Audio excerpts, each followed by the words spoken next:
I want to get into the big scary word socialism and the propaganda, the years of propaganda, and to ingrain in the American people that socialism bad, socialism not good.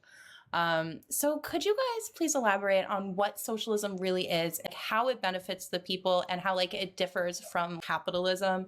I don't think socialism is scary because when you frame it as, hey, we're building a movement where people can get the basic rights they deserve and have the basic rights they deserve. That's not a big scary S word. That's what people work every day to try to get those things. I think it's important to keep in mind how organizations like the CIA and the State Department and all of the money that goes into the propaganda apparatus that controls dominant discourse in the West is why people think socialism is bad.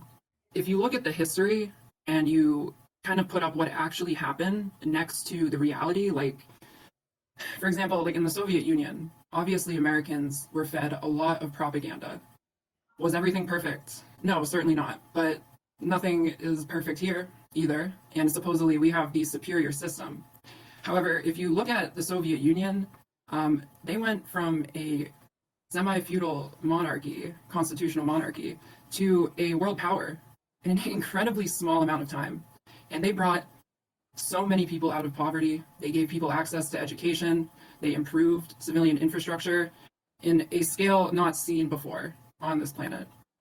And they went to space before we did in that time span as well. Obviously, we got to the moon, so we all like to pretend like we won the space race. But, a country like the Soviet Union achieved going into space in a very, very short amount of time. And that's because of how they organized their economy.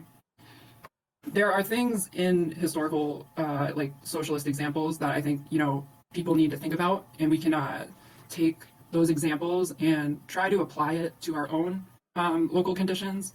Alluding to what Patty said earlier too, the DSA, one of the reasons I joined is the Big Ten Party. It's not like some secret organization. It's very easy to join, right?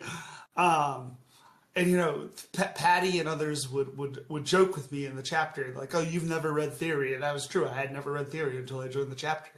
If me believing that everyone should have housing, education, healthcare, food access, all that sort of stuff, basic human rights, if those should all be free things, and that makes me a socialist, so be it.